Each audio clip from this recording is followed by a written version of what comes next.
kebijakan bursa untuk program LP atau liquidity provider ini itu sebenarnya positif kalau dari sudut pandang investor gitu. Kenapa? Karena ya kita bisa punya pilihan lebih banyak lah di saham-saham yang selama ini mungkin bagus tapi masih kurang likuiditas. Dengan adanya liquidity provider ini ya berarti kan harus disusunnya rapi. 180 ada sekian lot, 179 ada sekian lot, 178 ada sekian lot. Jadi lebih enak gitu loh mekanisme pasarnya. Kalau misalkan satu saham bagus tapi IR-nya nggak jalan, jadi artinya dia tidak melakukan pendekatan ke investor retail, tidak melakukan pendekatan ke investor institusi, ya siapa yang notice ada ini saham gitu kan. Nah, this is maybe your second chance gitu untuk mumpung marketnya lagi murah, mumpung harga sahamnya lagi murah, ya manfaatkanlah kesempatan untuk membeli saham-saham yang masih terdiskon.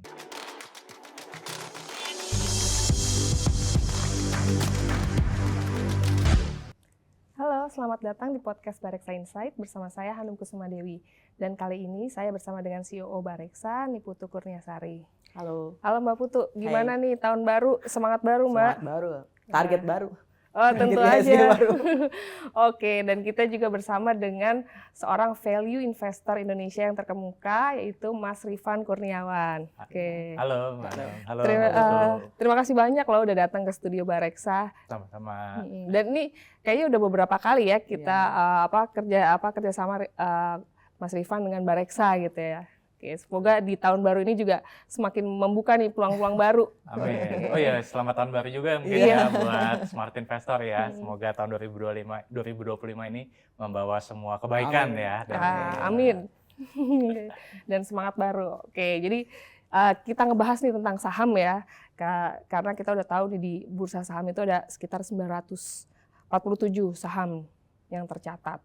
Nah, tapi kok kalau dilihat nih secara transaksi gitu ya, yang bergerak tuh saham itu lagi, LQ45 gitu khususnya, dan itu mencakup transaksi sampai 50% di bursa saham. Tapi dari regulator baru saja menerbitkan aturan tentang liquidity provider. Nah, mungkin bisa kasih komentar nih tentang kebijakan baru dari regulator ini. Gitu. Oke, thank you Mbak Hanum. Jadi kalau mungkin saya melihat dari sudut pandang investor ya. Jadi kan kalau kita lihat sebenarnya kalau di emiten-emiten yang ada di Bursa Efek Indonesia tuh sebenarnya banyak yang bagus. Ya, tapi ada cukup banyak saham-saham bagus small cap dan medium cap, tapi secara transaksinya itu masih relatif kecil nih Mbak Hanum. Jadi ibaratnya nih kalau misalkan ada investor, dia mau masuk, katakanlah deh misalkan dananya 1 miliar ke saham tersebut. Tapi dia lihat, kok transaksinya cuma ratusan juta per hari. Dia tuh jadi takut kan, aduh nanti kalau misalkan saya mau masuk, bisa masuk tapi nggak bisa keluar.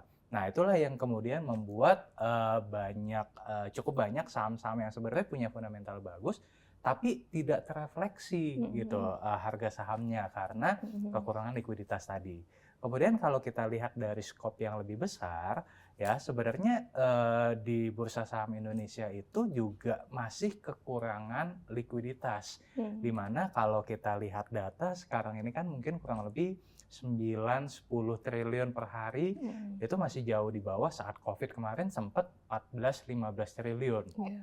Dan betul yang tadi Mbak Hanum sebutkan bahwa mungkin sekitar 50% dari volume perdagangan itu ya terpusat di saham-saham itu lagi gitu kan, saham-saham LQ45. Nah, jadi kalau saya pribadi ngelihat kebijakan bursa untuk program LP atau liquidity provider ini itu sebenarnya positif kalau dari sudut pandang investor gitu. Kenapa? Karena ya kita bisa punya pilihan lebih banyak lah di saham-saham yang selama ini mungkin bagus tapi masih kurang likuiditas seperti itu. Tapi kalau kan kita tahu ya Mas Rifan juga selain investor di pasar modal Indonesia kan juga mencoba juga investasi yang di saham asing juga ya Mas. Betul. Nah, apakah sebenarnya problem seperti ini tuh ya juga terjadi juga di luar, di mana ada saham-saham yang memang jatuhnya tidak liquid atau memang sebenarnya terjadi perbedaan mekanisme pasar tuh sehingga yang membuat kita memang jadi harus perlu adanya liquidity provider di sini. Nah, itu dia. Kalau dibandingkan dengan saham luar, saham luar itu lebih liquid, jauh lebih liquid, gitu Mbak Putu. Jadi kalau misalkan di luar saya sih nggak terlalu worry ya. Maksudnya saya bisa dengan tenang gitu kan. Kapanpun misalkan ada butuh perubahan strategi atau penyesuaian strategi, saya bisa dengan mudah. Gitu. Nah, tapi kalau di Indonesia, di saham Indonesia ini agak sedikit tricky gitu, karena saya juga punya beberapa pengalaman serupa. Saya melihat ada saham bagus gitu kan, ketika saya mau masuk juga nggak bisa langsung. Kenapa? Karena tadi likuiditasnya itu masih kering saat itu, jadi harus bisa masuknya itu perlahan-lahan gitu kan. Nah, sampai pada ketika harga sahamnya mulai naik karena ada faktor kinerja, kemudian juga ada faktor sentimen, baru perlahan-lahan likuiditasnya mulai besar, volume perdagangannya mulai besar, baru ketika mencapai harga saham yang saya inginkan untuk dijual, baru saya bisa jual gitu. Tapi ada juga pengalaman yang dimana ketika saya masuk, untuk keluarnya juga susah, Mbak Putu. Gitu. Jadi itu sih yang agak-agak tricky-nya di situ tuh. Padahal sebenarnya company-nya nggak jelek. Gitu. Padahal sebenarnya company-nya nggak jelek, laporan keuangannya oke, valuasinya juga murah gitu kan. Cuman karena tadi balik lagi nih, kita kekurangan liquidity dari 940-an saham, tapi yang terfokus adalah di saham-saham itu aja, dan itu yang mungkin menurut saya challenge yang masih belum terselesaikan lah hingga awal 2025 ini, dan ya mudah-mudahan dengan adanya liquidity provider itu bisa men-solve salah satu problem tersebut. Gitu. Nah, kalau menurut Mas Rifan sendiri nih, itu kan tadi sebagai investor bisa ada manfaatnya gitu ya.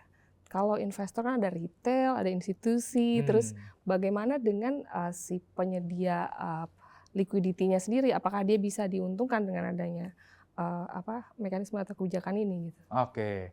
Nah, jadi kalau kita balik lagi ke ke pedoman ya atau guidance yang diberikan oleh bursa, ini kan memang per kita podcast belum spesifik ya, dalam artian market cap berapa, kemudian volume perdagangannya nanti dibatasi di minimal berapa, itu kan memang belum keluar gitu kan. Tapi kalau melihat dari arahannya, saya melihat ini akan lebih diarahkan untuk saham-saham yang mid cap dan small cap. Nah, jadi kita bicara dulu satu persatu nih dari sisi investor retail. Kalau dari sisi investor retail, saya melihat ini kesempatan. Untuk apa? Tadi, misalkan ada investor, dia sebenarnya suka nih sama saham A gitu kan, fundamentalnya bagus, valuasinya murah, tapi secara volume perdagangannya likuiditasnya kurang nih. Nah, ketika misalkan dia masuk di saham ini mulai mencicil beli gitu ya, dan kemudian nanti disokong dengan liquidity provider ini, biasanya itu harga sahamnya akan naik. Kenapa? Karena tadi liquidity bertambah, ya kan, maka interest orang terhadap saham tersebut akan lebih besar, akan lebih banyak. Ya, jadi harusnya harga saham akan meningkat. Nah, itu kalau untuk investor retail. Nah, kalau investor institusi yang kedua gimana? Saya melihat ini juga ada keuntungannya juga. Karena kalau kita bicara investor institusi, itu kan sekarang masih ya berpusat di saham-saham itu juga sebenarnya. Ya, kita bicara saham big cap, saham-saham yang berkapitalisasi besar, ya kan? Tapi kalau misalkan udah masuk ke layer yang di bawahnya, itu mereka agak ragu. Ya itu tadi, karena kan kalau kita bicara investor institusi, dana kelolaannya lebih besar, ya kan? Mereka kan harus mempertanggungjawabkan dana dari para nasabahnya. Ya tadi, kalau misalkan bisa masuk nggak bisa keluar, nanti yang ada malah dapat harga jelek gitu kan. Nah, dengan adanya liquidity provider ini, dengan dana kelolaan yang lebih besar tadi, ya dia akan lebih mudah untuk menjalankan strategi dari si investor institusi ini gitu. Nah, jadi investor retail ada keuntungannya tadi dari yang saham-saham small cap, kemudian investor institusi ada keuntungan juga bisa berinvestasi bukan hanya di yang big cap tapi juga yang di medium cap ya. Nah, kemudian kalau dari sisi LP-nya atau liquidity provider-nya, nah ini menarik juga nih. Kalau saya pelajari adalah ada keuntungan yang bisa didapatkan adalah dari spread. harganya gitu kan. Nah, jadi dengan memanfaatkan spread ini ya juga bisa memberikan keuntungan buat si LP-nya atau liquidity provider-nya gitu. Nah, sebenarnya kalau kita lihat tujuannya dari liquidity provider ini kan satu untuk menjaga volume transaksi. Ya kan, supaya tidak terlalu kering lah, ya kan. Jadi bisa lebih banyak volume transaksinya. Yang kedua, nah ini yang menarik sebenarnya, supaya bid offer-nya nggak bolong-bolong. Nah ini yang kadang banyak saham-saham yang misalkan ya harga sahamnya misalkan 200 deh, misalkan gitu ya, atau 180. Nah, di 180-nya ada, tapi di 179, 178-nya kosong. Ntar ada lagi 176, 175. Nah, itu kan yang kadang bikin orang kan takut gitu kan. Waduh, ntar kalau misalkan saya masuk, nggak bisa jual di 180, kenanya 175. Itu kan lumayan berapa persen gitu kan. Nah, tapi dengan adanya liquidity provider ini, ya berarti kan harus disusunnya rapi. 180 ada sekian lot, 179 ada sekian lot, 178 ada sekian lot. Jadi lebih enak gitu loh mekanisme pasarnya. Kalau saya sih ngelihatnya seperti itu. Jadi ada keuntungan untuk ketiganya. Cuman ya kalau misalkan ini kan yang terjadi kan ya kita sama-sama tahu yang dikhawatirkan dari investor retail untuk yang saham-saham kecil kan kayak ini saham digoreng gak nih, diinin bandar gak nih. Bahkan kemarin presiden kita Bapak Prabowo juga nyebut, nah investor kecil jangan main saham, nanti kena jebakan Batman gitu. Benar. Nah, itu gimana tuh? Apakah ini sebenarnya emang bisa jadi membuat itu atau enggak? Kita bisa ambil tarik yang sisi positifnya gitu. Ya, balik lagi nih Mbak Putu. Ini pertanyaan yang menarik sebenarnya. Kalau saya ngelihatnya gini, kalau kita bicara secara teori dulu deh ya. Liquidity provider itu bagus, positif. Karena tujuannya adalah tadi untuk hal yang positif, adalah untuk menambahkan likuiditas. Cuman kan kita belum bicara eksekusinya seperti apa. Nah, kalau misalkan eksekusinya ini ternyata di luar dari pakem yang sudah ditentukan, digunakan untuk hal-hal yang menguntungkan keuntungan satu pihak saja. Nah, ini yang bisa ya dalam tanda kutip ada bahayanya juga atau ada risikonya juga bagi investor retail. Tadi dalam kaitannya dengan goreng-menggoreng harga saham, ya kan?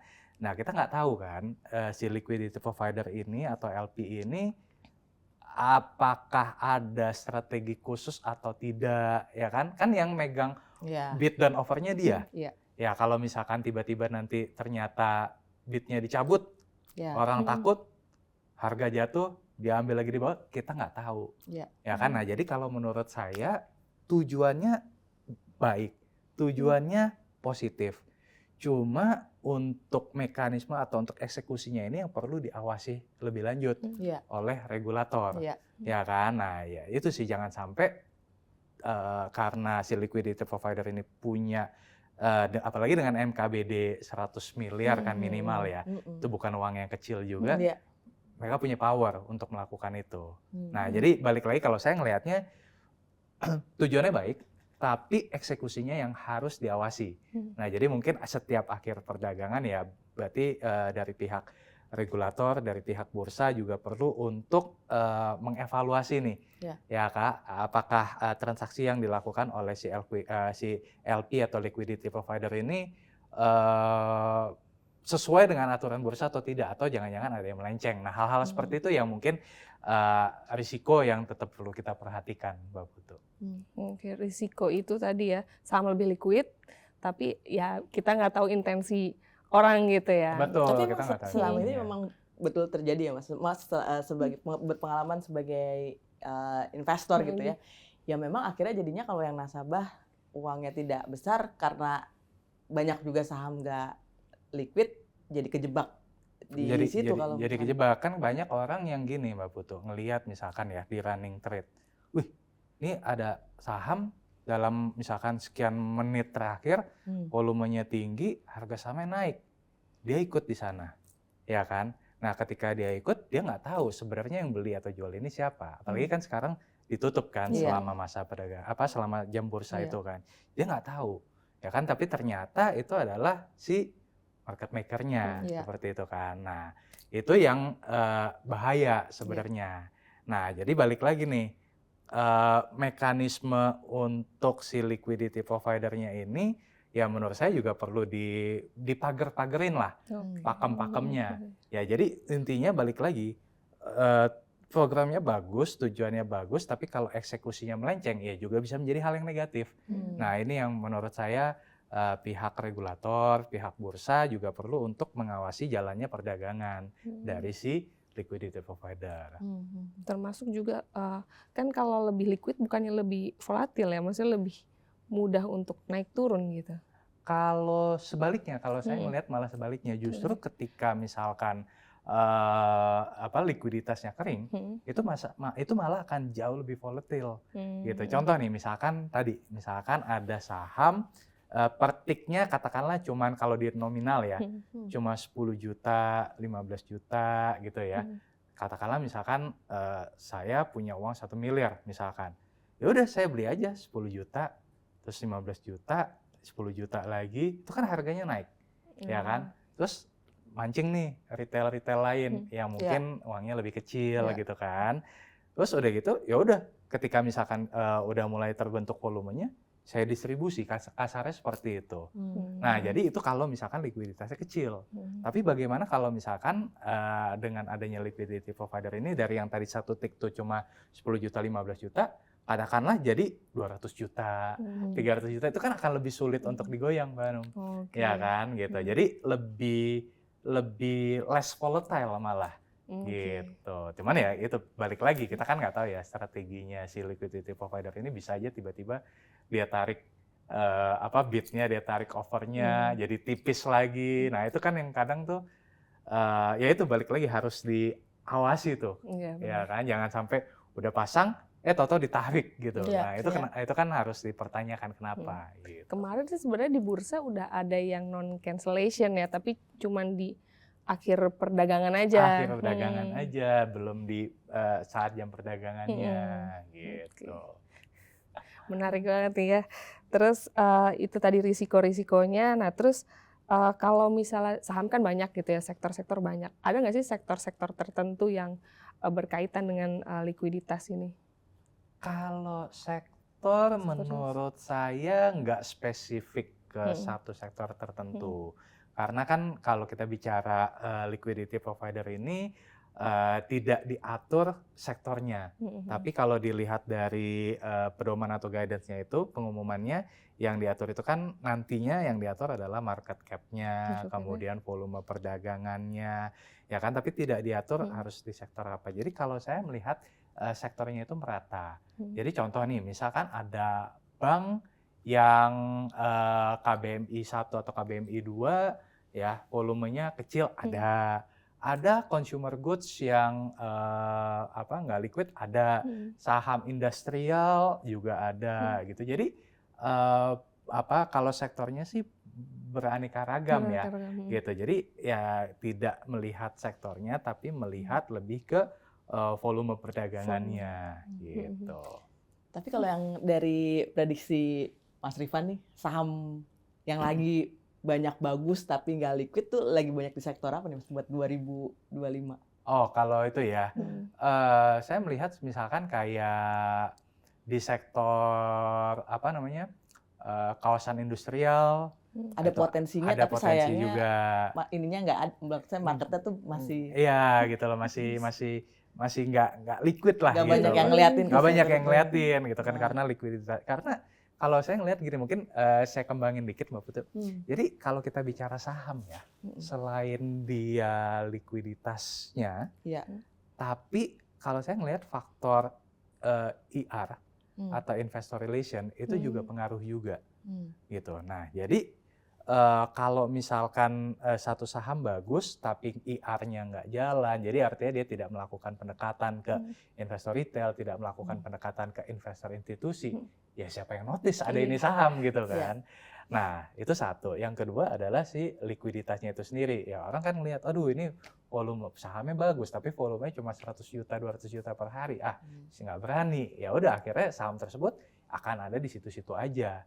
Tapi bagaimana kita bayangkan kalau misalkan saham ini satu udah didukung oleh si liquidity provider, yang kedua adalah si IR-nya atau si investor relation-nya.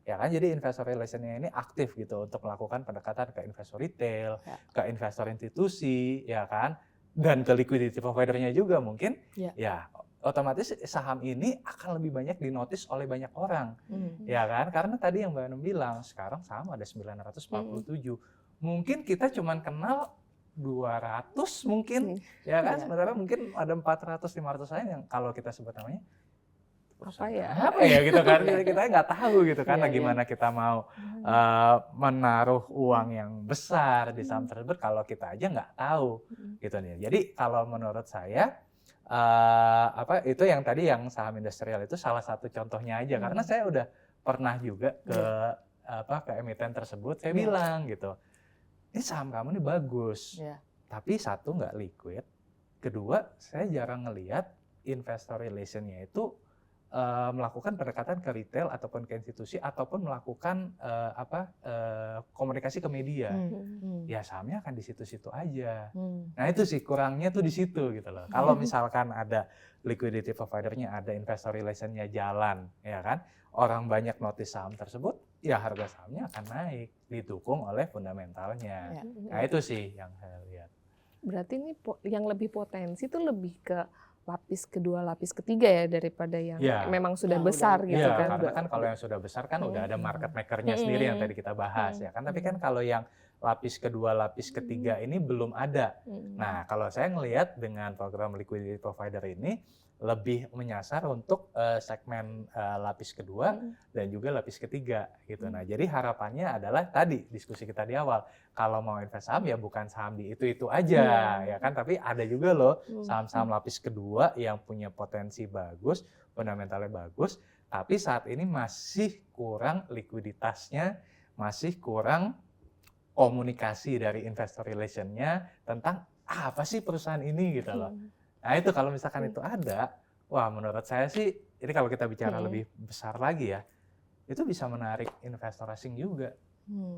Bener dong, karena sekarang kan gini, kalau kita bicara investor asing, yang paling banyak apa? BRI, BCA, Bank Mandiri, Telkom, Astra, ya itu lagi gitu kan. Tapi kalau misalkan tadi saham-saham yang mungkin sekarang cuma ratusan juta, kita bayangkan misalkan dia likuiditasnya bisa jadi puluhan miliar per hari. Ya, berarti kan mungkin dari investor asing juga akan melihat potensi di sini. Oh, ini lumayan nih, volume perdagangannya puluhan miliar, valuasinya menarik, ya kan? Industri prospeknya juga menarik. Ya kenapa nggak kita taruh uang di sana? Nah, jadi kalau menurut saya kalau dieksekusi dengan benar ya, Mbak Putu dan Mbak Hanum, liquidity provider ini itu bisa menciptakan perubahan yang cukup signifikan kalau eksekusinya benar, gitu. Dieksekusi dengan benar, jadi artinya tidak ada untuk kepentingan pribadi satu dua pihak, gitu ya. Ini akan positif kalau menurut saya, gitu. Kalau berdasarkan pengalaman Mas Rifan sebagai value investor gitu ya, dapat jackpotnya apakah memang sebenarnya itu bisa jadi potensi itu memang karena sepengalamannya mungkin apakah banyak jackpotnya justru yang di saham lapis 2, lapis 3 di compare sama yang saham-saham blue chip lah gitu kata. Betul, sangat betul. Jadi kalau dari pengalaman saya pribadi gitu ya, saya ambil contoh deh. Misalkan waktu yang belum terlalu lama, mungkin 2022-2023 itu saham auto misalkan, Astra Auto Parts. Dulu Mas Rifan lihat itu. Ya, begitu waktu pas saya masuk, itu volume transaksinya cuma kayak 1 miliar, 2 miliar per hari, ya kan? Cicil beli gitu kan. Nah, karena begitu misalkan kinerjanya baik, kemudian harga sahamnya juga mulai naik, terus kemudian saya lihat juga investor relation-nya juga cukup aktif gitu ya dalam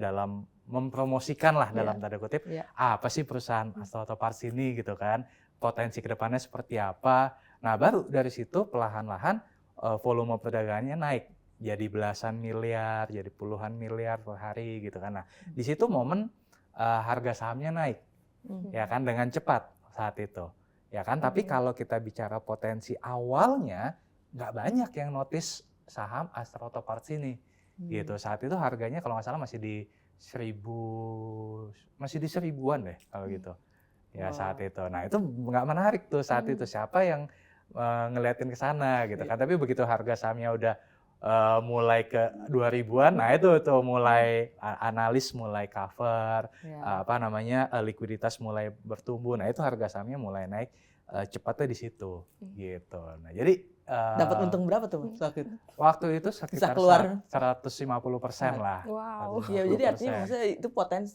justru itu ya yang diambil tuh, karena kalau udah besar ya potensi naiknya ya udah ketakar gitu. Betul.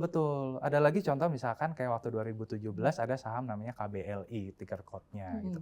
Itu juga sama. Waktu itu saya ingat volume perdagangannya cuma 500 juta sampai 600 juta per hari gitu kan. Ya belinya juga pelan-pelan, cicil-cicil gitu kan. Nah, begitu udah harga sahamnya mulai naik, balik lagi investor relation-nya juga aktif gitu ya dalam melakukan pendekatan.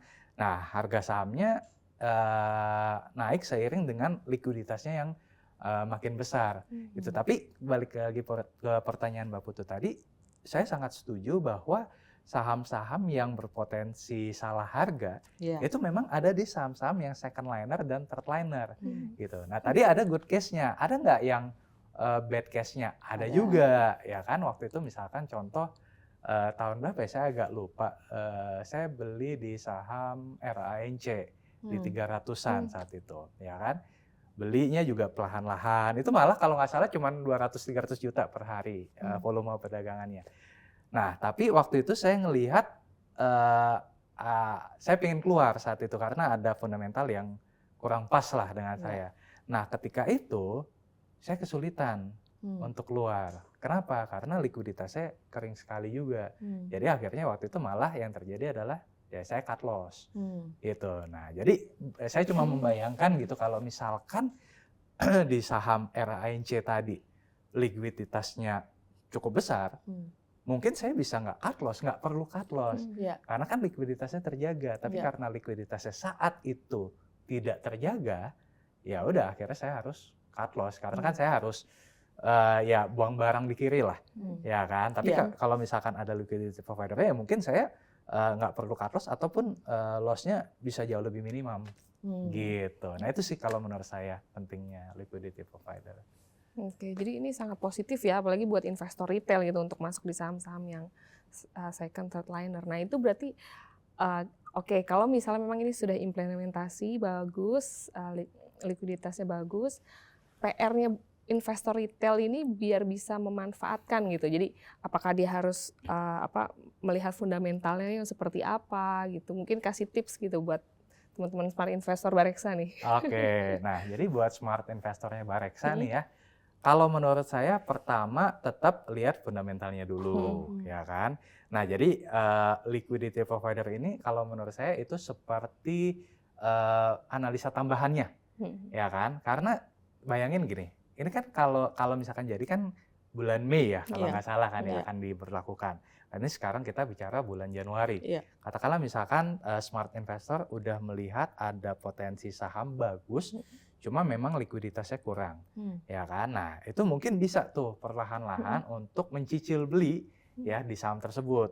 Nah nanti kalau misalkan yang tadi saya katakan, kalau misalkan liquidity provider ini berjalan dan mengcover saham tersebut, maka likuiditasnya kan akan jauh lebih bertambah. Nah pengalaman saya adalah ketika likuiditasnya jauh lebih bertambah, exposure juga akan bertambah. Banyak investor retail ataupun mungkin juga investor institusi yang melirik saham tersebut, ya kan, dan ya tadi minat beli akan makin besar, ya harga sahamnya akan bertumbuh. Jadi kita bisa memanfaatkan kesempatan di situ sebenarnya. Cuma jangan dibalik pemikirannya, jangan cuma analisanya adalah mana nih yang kira-kira bakal di ini nama liquidity provider, jangan gitu. Tahu-tahu ternyata dapat saham yang jelek, yang terjadi malah sebaliknya. Jadi tetap kalau menurut saya lihatnya adalah fundamentalnya dulu. Oke, ini perusahaan labanya bertumbuh, hutangnya manageable, cash flow-nya positif, valuasinya masih reasonable, tapi liquidity-nya masih agak kurang nih. Ya udah kita cicil beli dulu gitu kan. Nah, begitu nanti liquidity provider ini berlaku dan likuiditas di saham tersebut bertambah, ya itu akan naik dengan sendirinya seiring dengan minat beli yang makin besar. Nah, itu sih saya bisa ngelihatnya ke arah sana. Tapi kan tadi ada satu yang terakhir, jadi tadi kan ada satu faktor juga yang terkait apakah sebenarnya company-nya juga mau membuka informasinya ke nasabah retail ataupun institusi. Nah, selama ini sebenarnya apa yang menjadi kendala mereka? Mereka nggak mau terlalu expose atau mereka tidak meluangkan waktu untuk expose. Padahal kan kinerja perusahaannya bagus gitu ya. Apakah karena memang ya dia udah expose tapi tidak terjadi transaksi juga, yang mungkin itu jadi bisa terbantu dengan adanya liquidity provider, atau memang dari perusahaan strateginya memang udah nggak ke sana? Ya, kalau dari pengalaman saya, Mbak Putu, memang tidak semua perusahaan ingin perusahaannya diekspos. Ada perusahaan yang malah mungkin bukan menutupi ya, tapi ya kalau nggak usah digembar-gembor, nggak usah digembar-gembor deh gitu loh. Introvert gitu ya kayak orang ya? Iya benar. Jadi kayak introvert lah ya gitu loh. Ya kan, ada tipikal yang seperti itu gitu kan. Nah, saya sempat ada pengalaman di saham tersebut juga. Saya bilang gitu, saya sempat ketemu dengan IR-nya, bahkan sempat ketemu juga dengan direkturnya gitu kan. Nah, tapi direkturnya bilang seperti itu. Kita bukan seperti itu, Pak Rifan. Kita nggak pengen strategi kita atau kinerja kita benar-benar kayak disoroti ke publik. Tapi saya mencoba meyakinkan, Pak, kalau misalkan investor relation Bapak aktif, kemudian juga banyak orang lebih mengenal perusahaan Bapak, ya bukankah itu akan lebih baik gitu loh untuk pertumbuhan pertumbuhan harga saham Bapak ke depannya. Ya saya nggak mau aja gitu loh. Jadi memang unpredictable gitu. Apa yang ada di pikiran manajemennya. Tapi itu fakta gitu, karena contoh juga misalkan kalau di kami kan ada suka mengundang juga ya emiten-emiten gitu kan. Ada yang langsung ditolak di depan. Jadi mohon maaf kami tidak bersedia. Tapi tidak memberikan alasan. Oh ya sudah. Kita kan harus respect juga kan. Tapi ada juga kita mau dong kita bersedia untuk berjumpa dengan teman-teman investor gitu. Nah, jadi memang beda-beda ya, itu balik lagi tergantung dari guidance top managementnya sih. Ada yang memang mereka willing to open to public to investor, tapi ada juga yang kayaknya mereka nggak willing. Ya beda macam-macam sih ya, ada yang mungkin punya kepentingan tertentu atau apa, saya juga nggak bisa bilang gitu karena beda-beda Mbak Putu gitu. Tapi ya ada yang open, ada yang close memang gitu. Oke, ini balik lagi nih ke Mas Irfan, kan value investor gitu ya. Mungkin bisa lihat dari pendekatan valuasi IHSG ini sekarang seperti apa, dan dengan adanya liquidity provider ini masih jadi mendukung valuasi itu untuk naik lagi gitu ya, naik lagi. Keberapa nih untuk di tahun ini gitu? Oke, nah ini menarik nih pertanyaannya Madam. Jadi kalau kita sebenarnya gergetan juga ya, sekarang IHSG 7.000, 7.100 tuh sebenarnya kalau dibandingin dengan negara-negara lain, itu adalah salah satu yang termurah. PI kita sekarang 11, sekian, hampir 12 kali. Itu murah sekali kalau dibandingkan, ya kita ambil ekstrem kanannya S&P 500 sekarang udah 30 kali PI. Berarti kan hampir sepertiganya gitu loh. Ya kan negara-negara lain ada yang 20. Nah, kita tuh masih murah sekali gitu kan. Nah, cuma kenapa kok kayak kurang gitu loh, untuk bisa naik tuh susah. Ya balik lagi liquidity-nya. Semenjak 2000, kalau saya nggak salah ingat ya, 2023 tengah ya. Itu memang liquidity itu udah kurang, ya kan. Udah balik ke angka 10 triliun itu udah susah. Ya kan, ya sempat 9 triliun, 8 triliun untuk periode perang, itu 9 triliun, 8 triliun pas April 2024 gitu ya. Nah, sekarang pun juga kita ada di level 9 sampai 10 triliun. Nah, saya sih ekspektasinya kalau misalkan emang kebijakan liquidity provider ini berjalan gitu ya, tadi likuiditasnya makin bertambah, volume perdagangannya bertambah, ini akan attract investor retail maupun juga investor asing, ya kan? Sehingga mungkin angka 15 triliun itu tadi bisa kita capai, bisa kita lewati lagi, ya kan? Ya menurut saya IHSG harusnya ada di sekitar 7.900 sampai 8.000. Kenapa? Karena PI rata-rata IHSG itu ada di sekitar 16 kali. Nah, kalau kita bandingkan dengan kondisi market cap sekarang dan GDP sekarang, 16 kali itu kalau menurut perhitungan saya itu ada di sekitar 7.900 sampai 8.000. Itu fair loh, belum Fair, mahal, belum mahal ya. Kalau US kan PI 30 udah hitungannya udah mahal sebenarnya. Nah, tapi untuk ke 8.000 itu kok kayak susah ya, balik lagi karena likuiditasnya kurang. Nah, jadi kalau misalkan dengan adanya tambahan likuiditas ini, ya ditambah kalau kita bicara faktor eksternal juga ya, misalkan kayak perang udah nggak terjadi lagi, kemudian pemerintahan kita juga udah lebih jelas program kerjanya seperti apa. Ya itu menurut saya sih target 7.900 sampai 8.000 bukan target yang mustahil, karena itu baru kita mencapai ke fair-nya kita gitu. Kurang lebih seperti itu sih. Jadi mudah-mudahan jadi membuka yang tadinya memang menyeramkan untuk nasabah kecil bermain saham, dengan adanya ini yang mudah-mudahan jadi membuka peluang. Betul, selama tadi catatannya adalah selama eksekusinya dijalankan dengan proper, sesuai dengan koridor yang sudah ditetapkan oleh bursa. Gitu. Oke. Wah, menarik banget nih. Terakhir deh ini mungkin share boleh pengalaman pesan ya untuk smart investor Bareksa mungkin yang belum trading saham atau yang sudah trading tapi belum cuan gitu. Mungkin bisa sharing ke teman-teman. Masih los sekarang. Iya, kan belum cuan.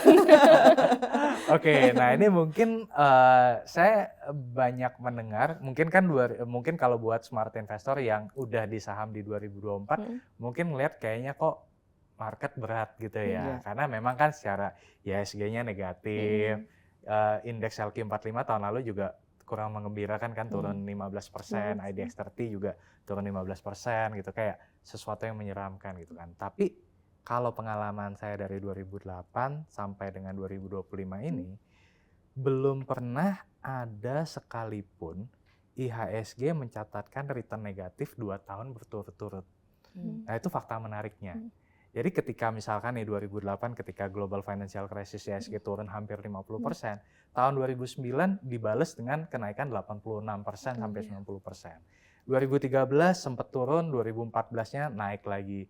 2015 ketika IHSG turun lagi, 2016-nya naik 20%, 2017 juga naik 20% gitu. Jadi begitu pula pas COVID kemarin, ya kan, 2020-nya turun, 2021-nya naik gitu. Jadi saya ngelihat bahwa belum pernah ada sekalipun selama saya di pasar modal IHSG itu negatif 2 tahun berturut-turut.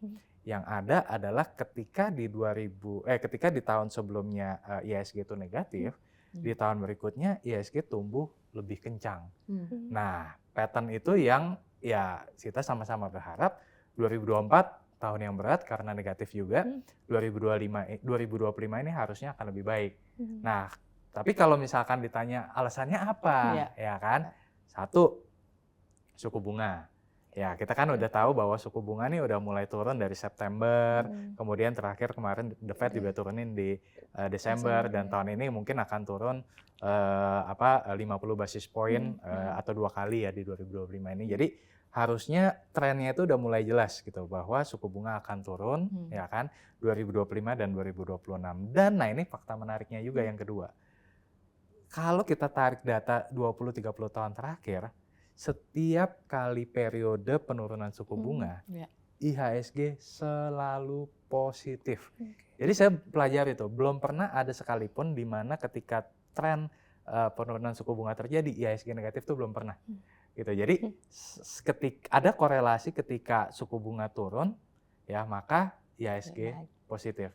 Nah itu yang kita harapkan terjadi juga di tahun 2025 dan mudah-mudahan juga berlanjut di 2026.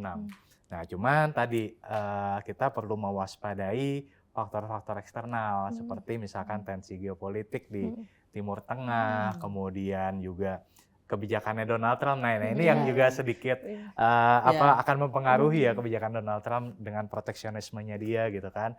Nah ini yang mungkin akan sedikit mengganjal gitu. Tapi kalau ditanya apakah saya positif, saya 2025 ini lebih positif dibandingkan dengan 2024 gitu karena data-data dan fakta-fakta yang saya sampaikan tadi. Jadi buat teman-teman smart investor yang aduh waktu 2020 saya belum ketinggalan kereta nih, saya belum kenal saham waktu itu. Nah, this is maybe your second chance gitu untuk mumpung marketnya lagi murah, mumpung harga sahamnya lagi murah, ya manfaatkanlah kesempatan untuk membeli saham-saham yang masih terdiskon seperti itu. Wah, menarik sekali nih. Banyak banget insight yang bisa kita dapetin dari diskusi kali ini ya. Makasih banyak loh Mas Rifan udah datang ke sini, bisa sharing sama teman-teman smart investor. Dan itu tadi Bareksa Insight kali ini, sampai jumpa di podcast berikutnya.